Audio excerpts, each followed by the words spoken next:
아브라함이 자기 집 모든 소유를 맡아보는 늙은 종을 불렀어요. 모든 소유를 맡았으니 재산 관리인 또는 총지배인이라고 할 수 있겠죠. 성경적인 명칭은 청지기입니다.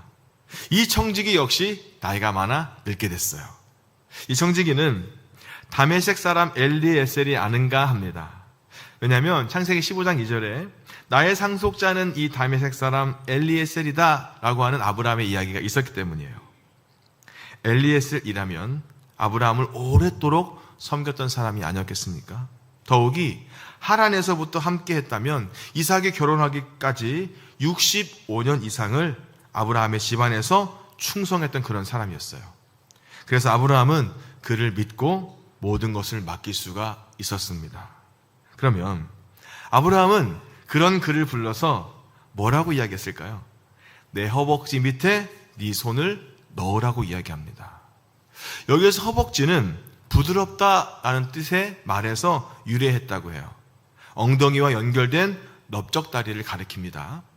허벅지 밑이라고 했으니 두 다리 사이에 아주 부드러운 부분, 그리고 생식기가 있는 곳이었습니다. 고대 근동에서는 가장 강력하고 엄숙한 맹세를 할 때 이곳에 손을 넣고 맹세하게 했다는 거예요. 그리고 이런 엄숙한 맹세를 지키지 않으면 저주를 받게 된다라고 하는 경고의 의미도 있었다고 합니다. 생식의 상징인 허벅지의 깊은 곳에 손을 넣음으로 대를 이어서 충성한다라는 의미도 있다고 합니다. 요즘도 광야에서 유목 생활을 하는 중동의 베두인들은 이렇게 약속을 한다고 합니다. 아브라함은 자신의 청지기에게 엄숙하게 약속을 하게 했습니다. 더욱이 누구를 두고 하는 약속이었을까요? 3절 말씀입니다. 내가 너에게 하늘의 하나님, 땅의 하나님이신 여호와를 가리켜 맹세하게 하노니. 아브라함은 청지에게 맹세하게 했습니다. 하늘의 하나님, 땅의 하나님이신 여호와의 이름을 걸고요. 자신의 허벅지 사이에 손을 넣고 맹세하게 했어요. 여기서 맹세하다라고 하는 말은 7이라는 숫자와 깊은 연관이 있습니다. 한두 번이 아니고 7번이나 되풀이하여 말하는 것처럼 완전하다라는 뜻을 가지고 있다는 거죠. 아브라함은 이 청지기에게 온 우주를 통치하게 하시는 그 하나님 앞에서, 그리고 주인과 종으로서의 그 신실함을 걸고 확실하게, 분명하게 약속을 하게 했다는 겁니다. 그렇게 해서 그 종이 이에 그의 주인 아브라함의 허벅지 아래에 손을 놓고 이 일에 대하여 그에게 맹세하였더라 라고 합니다. 이것은요, 아주 중요한 일을 맡겼다는 것입니다. 아브라함은 자신의 마지막 일을 위해서 청지기에게 엄숙하게 맹세하게 하였습니다. 때로 우리에게도 이러한 일이 필요하지 않을까요? 중대한 결심을 해야 합니다. 사람은 살아가면서 셀 수 없이 많은 결심을 하고요, 스스로에게 또는 다른 사람에게 약속을 할 수밖에 없지 않습니까? 잊고 지나가도 크게 상관없는 아주 가벼운 약속에서 어떤 대가를 지불하더라도 반드시 지켜야 할 무거운 약속까지, 그 종류도 많습니다. 그런데 정말 무거운 마음으로, 중대한 마음으로 결심해야 하는 것이 있다는 거예요. 아브라함은 무엇을 위해서 청지기를 불러 이렇게 중대한 맹세를 하게 했을까요? 3절을 다시 보겠습니다. 너는 내가 거주하는 이 지방 가나안 족속의 딸 중에서 내 아들을 위하여 아내를 택하지 말고. 아브라함이 청지기에게 엄숙하게 맹세하여 지키라고 한 것은 그의 아들의 아내, 즉 이삭의 아내를 택하는 거였어요. 자신의 며느리를 선택하는 거였습니다. 여기에서 이삭의 아내를 선택하는데 왜 이삭 본인의 의견은 무시하고 왜 아버지 말대로 하느냐라고 시비를 가리는 것은 하지 않겠습니다. 이 자체는 당시 문화로 돌리겠습니다. 신앙적인 원리만 보겠습니다. 아버지 아브라함이 아들 이삭의 아내, 즉 며느리를 선택하며 청지기에게 첫 번째로 한 말은 뭐냐면, 이 지방 가나안 족속의 딸 중에서 택하지 말고입니다. 아브라함은 이미 가나안 지방의 타락한 문화를 너무나 잘 알고 있었어요. 그는 소돔과 고모라가 하나님의 심판을 받는 것도 보았습니다. 그리고 아브라함은 계속해서 가나안 족속의 부패와 타락을 본 사람이 아닙니까? 이런 가운데서 내 아들의 가정이 신앙의 순수성을 지키길 원했습니다. 이를 위해서 최선의 방법을 찾고자 했어요. 그는 청지기에게 뭐라고 합니까? 4절 말씀입니다. 내 고향, 내 족속에게 가서 내 아들 이삭을 위하여 아내를 택하라. 가나안에서 선택하지 않으면 어디로 가서 가족이 될 사람을 찾아야 되겠습니까? 아브라함은 내 고향, 내 가족에게로 가서 선택하라, 이 말을 하는 거예요. 아브라함의 본래 고향은 갈대아 우르라고 하는 지역입니다. 아브라함의 아버지 데라는 이곳에서 다른 신을 섬겼던 사람이에요. 데라는 가족을 이끌고 그곳을 떠나서 하란이라는 곳에 와서 정착을 합니다. 그리고 아브라함이 이 청지기를 보낸 곳이 바로 하란입니다. 그곳에는 아브라함의 동생 나홀의 가족들이 살고 있었어요. 거기에서 아들 이삭의 아내 될 사람을 찾으라고 이야기하는 겁니다. 이것은요, 신앙의 순수성을 지키는 것이고 혈연의 정통성을 지키기 위한 조치가 아니었을까 생각이 들어요. 아브라함으로서는 생각할 것이 너무나도 많았던 거예요. 이 명령을 받은 청지기가 이렇게 다시 질문합니다. 그것은 멀리 있는 고향에까지 가서 며느리를 구했는데 아주 딱 맞은 여인이 있는데, 아니 이 며느리감이 저 안 가요, 무서워요, 못 가요, 그러면 어떻게 합니까? 라고 묻는다는 거예요. 그럴 경우를 대비해서 이삭을 데리고 가가지고 한번 보여주면 더 따라오지 않을까요? 이렇게 질문을 합니다. 그런데 아브라함이 분명하게 이렇게 이야기해요. 6절 말씀입니다.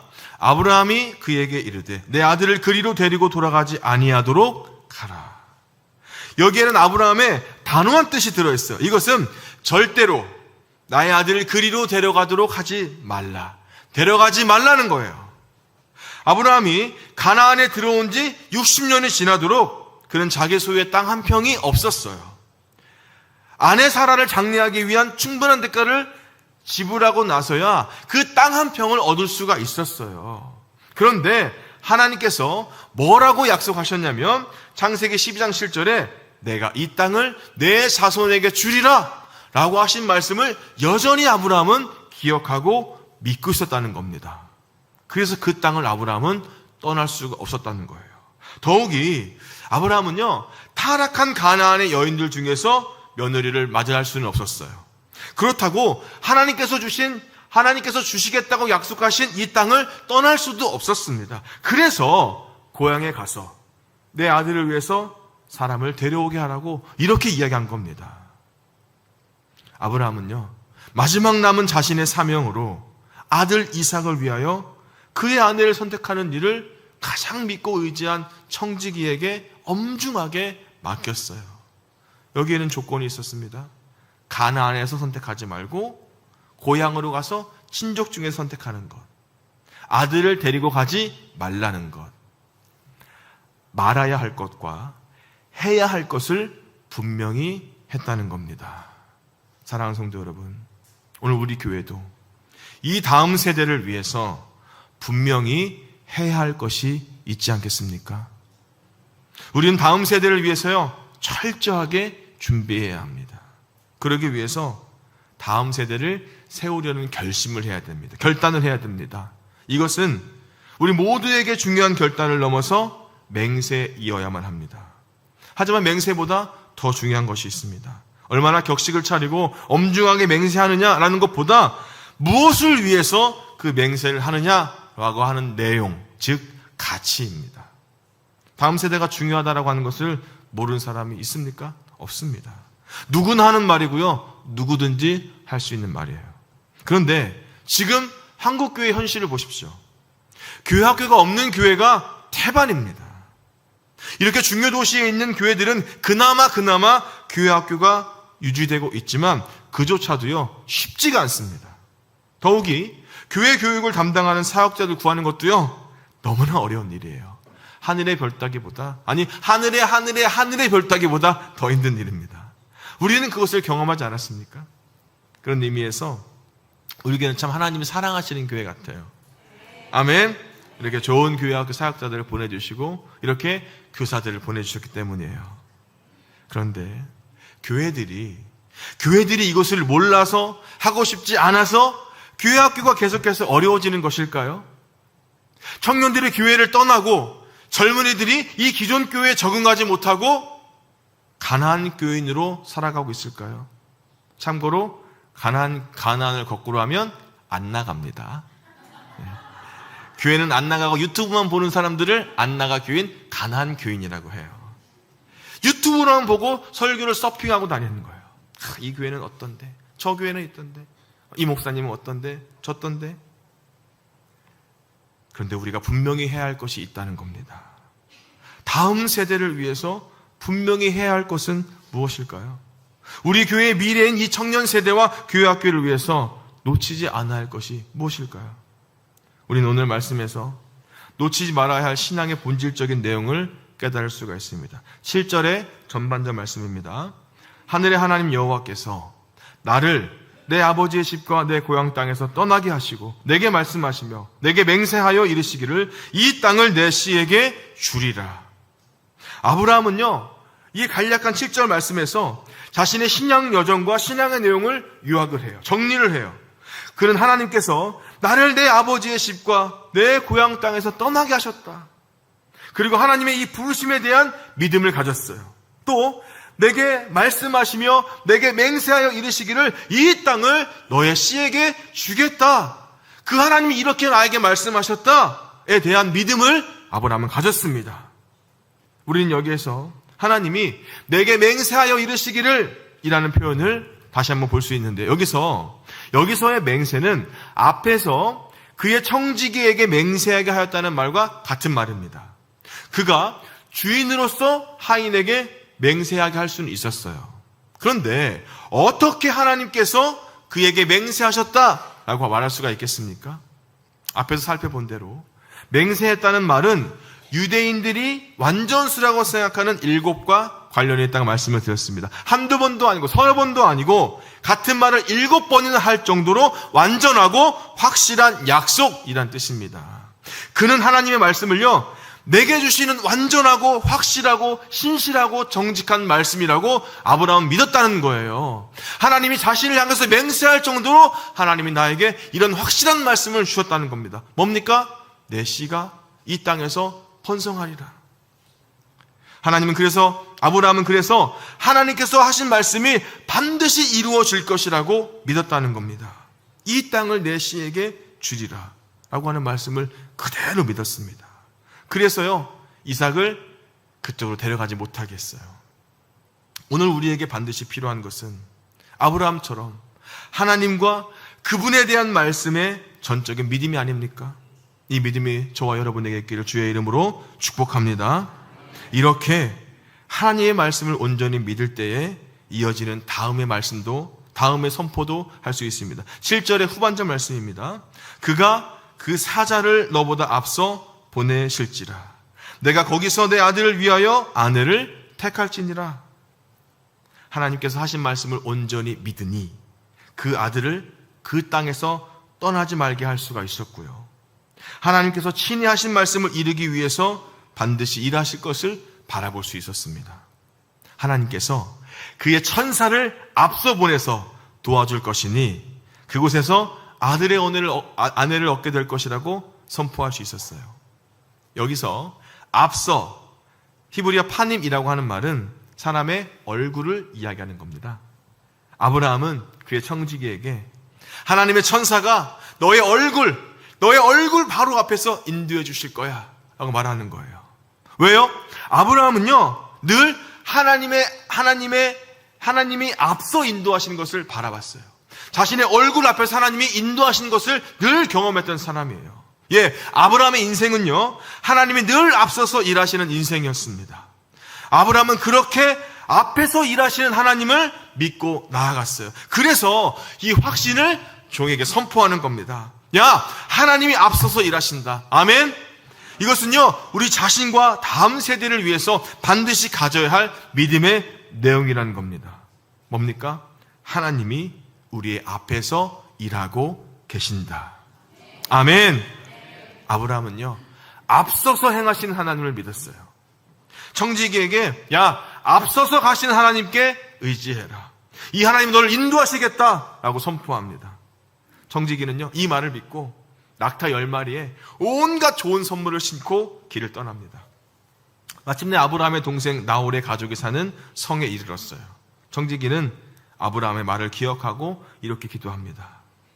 오늘 나에게 순조롭게 만나게 하사 내 주인 아브라함에게 은혜를 베푸시옵소서. 이렇게 기도하는 거예요, 청지기가. 그런데 이 청지기가 이 기도를 미처 마치기도 전에 이삭의 아내가 될 여인 리브가가 물동이를 어깨에 메고 청지기가 기도하던 우물가로 나오는 거예요. 리브가의 아버지는 부두엘이고 할아버지는 아브라함의 동생 나홀이었습니다. 리브가는 매우 아름다운 여인이었고 지혜로운 여인이었어요. 이 여인을 만난 청지기가 머리를 숙여서 하나님께 경배하며 이렇게 고백을 합니다. 나의 주인 아브라함의 하나님 여호와를 찬송하나이다. 나의 주인에게 주의 사랑과 성실을 그치지 아니하셨사오며 여호와께서 길에서 나를 인도하사 내 주인의 동생 집에 이르게 하셨나이다. 무슨 고백입니까? 이 찬양이 어떤 감사가 담겨져 있어요? 아브라함의 믿음대로 이 청지기가 리브가를 만날 수 있도록 하나님이 친히 인도하셨다는 거예요. 리브가를 이삭의 아내로 맞아들인 일이 순조롭게 되었다고.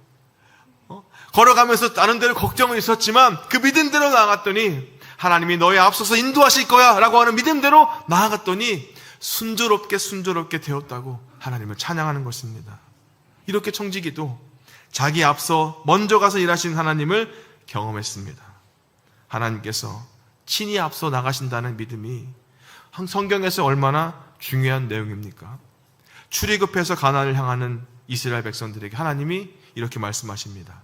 내가 사자를 내 앞서 보내어 길에서 너를 보호하겠다고요. 모세는 이스라엘 백성에게 이렇게 얘기합니다. 너희보다 먼저 가시는 너희 하나님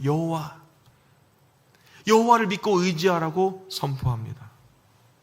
십자가를 지기 위해 예루살렘에 올라가시는 예수님도 앞서서 가시는 분 아니었습니까? 예수님은 우리를 위해서 먼저 앞서 세상에 오셔서 구원의 길을 먼저 준비하신 분이잖아요. 그리고 나를 따라오라고 말씀해 주십니다. 그래서 우리는 앞서 가시는 주님을 바라보고 나 자신을 부인하고 나의 십자가를 지고 예수님을 따를 수가 있는 것 아니겠습니까? 앞서서 가면서 준비하시는 하나님을 믿기에 우리 다음 세대가 그들을 위하여 하나님께서 준비하신 것을 찾도록 도와줘야 합니다. 하나님은요, 우리 다음 세대를 위해 앞서서 일하시고 계심을 믿습니다. 이것을 믿기에 최선을 다해 다음 세대를 세우고 이들을 위해 기도하시는 저와 여러분이 되기를 주의 이름으로 축복합니다. 이 새로운 계절에 다시 한번 하나님께 나아가야 됩니다. 더 가까이, 더 진실하게, 더 순종하는 마음으로. 오늘 우리가 우리의 다음 세대를 위해 오늘 내가 기도해야 될 것은 무엇인지, 결정해야 될 것은 무엇인지, 아브라함처럼 이삭을 세우기 위해 중대하게 결정하고 순종해야 할 것은 무엇인지, 그리고 우리에 앞서서 하나님은 어떤 일을 하고 계신지 기도하기 위해서 우리는 무릎을 꿇어야 합니다. 이렇게 우리가 이 다음 세대를 세우기로 결정하지 않으면, 우리가 하나님을 찾는 것에 간절하지 않으면, 주님 앞에 순종을 결단하지 않으면 우리는 여느 다른 교회들처럼 영적인 침체기를 넘어 암흑기를 맞이할 수도 있지 않겠습니까? 우리가 이 세상에서 없어져도 여전히 이 세상에 남아서 하나님께서 준비하신 것을 찾아낼 그 다음 세대를 세워야 하는 것입니다. 최근에 제 개인 유튜브를 보거나 교회 유튜브를 보시고 한두 분씩 교회 방문하시는 분들이 계시더라고요. 며칠 전에는 교회에 전화가 와서 예배에 대해서 묻고 담임 목사에 대해서 묻는 사람들도 더러 있더라고요. 하나같이 이야기하는 것은 그 교회 찬양이 뜨겁냐, 기도가 뜨겁냐, 목사님의 말씀은 어떠냐, 교회 학교는 잘 돼 있냐, 이거였습니다. 청년 목회를 하는 목사님들의 모임만 가도 그 대화의 내용은 뻔합니다. 청년 세대, 다음 세대를 세우기 위해서 어떻게 투자를 하고 어떻게 찬양을 하고 어떻게 기도할 건지, 어떻게 교육을 하고 어떻게 가르칠 건지, 어떻게 감동적인 설교로 그들을 감동시킬 것인지, 현재 부흥하고 있는 부흥하고 있고 다음 세대들이 찾는 교회의 특징들도 뻔합니다. 최고의 찬양을 드리고요, 뜨겁게 기도하고 말씀에 집중하는 교회가 그렇게 부흥합니다. 그렇다면 우리가 다음 세대를 위해 무엇에 집중해야 될 건지도 더 고민할 필요가 없지 않습니까? 하나님의 말씀, 최고의 찬양을 드리고 감동의 영광을 드리고 간절하게 기도하며 하나님의 말씀을 배우고 다음 세대를 위해 또 섬기고 세우는 것이 바로 우리가 결정해야 될 분명한 모습이 아니겠습니까? 이제 이런 모습을 가지고 다음 세대를 위해 준비하려고 합니다. 우리가 해야 할 것이 있다면, 다음 세대를 위해 준비할 것이 있다면, 아브라함이 그 자녀를 위해 중대한 결정을 하며 믿음으로 나아갔던 것처럼 우리 자녀들이, 우리 젊은이들이 하나님께 예배하는 자녀들로 세워지기 위해 모든 일에 최선을 다해 주시기를 주의 이름으로 축복합니다. 기도해 주셨으면 좋겠어요. 우리 자녀들을 위해서, 청년들을 위해서요. 얼마 전에 우리 한 지사님과 대화를 짧게 나누는 것이 마음에 담겨지더라고요. 대화를 하는데 마침 비행기가요 위로 지나가는 거예요. 근데 그 집사님 하는 말씀이, 목사님, 이 근방에 사는 아이들은요 비행기 그릴 때 비행기 바퀴까지 그려요. 그도 그럴 것이 공항에 가까이 있으니까 착륙하기 위해 바퀴를 내리는 것이 당연한 거죠. 하지만 일반적으로는요 비행기에 바퀴는 안 그립니다. 그때 제 마음에 담겨진 것은, 바라보는 대로 그려지는구나. 그렇다면 우리가 무엇을 바라보고 미래를 그려나가야 되겠습니까? 과거를 바라보겠습니까? 예전에 우리 교회가 이랬는데 저랬는데, 아니면 현재에 만족하겠습니까? 지금도 좋은데요, 지금도 괜찮은데요, 우리끼리도 다 좋잖아요. 아니면 다음 세대를 세우기 위해 미래를 바라보고 다음 세대가 기뻐 뛰며 예배하고 미래와 비전을 품고 나아가는 그 모습을 여러분 그려보겠습니까? 오늘 우리는 아브라함처럼 결심해야 됩니다. 다음 세대를 위해서 할 일을 해야 합니다. 그리고 먼저 우리 자신이 하나님의 사람으로 그 말씀을 따라 살아갈 것을 결심해야 됩니다. 간절히 기도해야 됩니다. 다음 세대를 세우기 위해서 지금 저와 여러분의 세대가 더 말씀 위에 서고, 다음 세대를 세우기 위해 지금 저와 여러분의 세대가 더 뜨겁게 기도하고, 다음 세대를 위해 지금 우리 세대가 하나님을 향한 믿음을 가지고 더 순종하시기를 주님의 이름으로 축복합니다.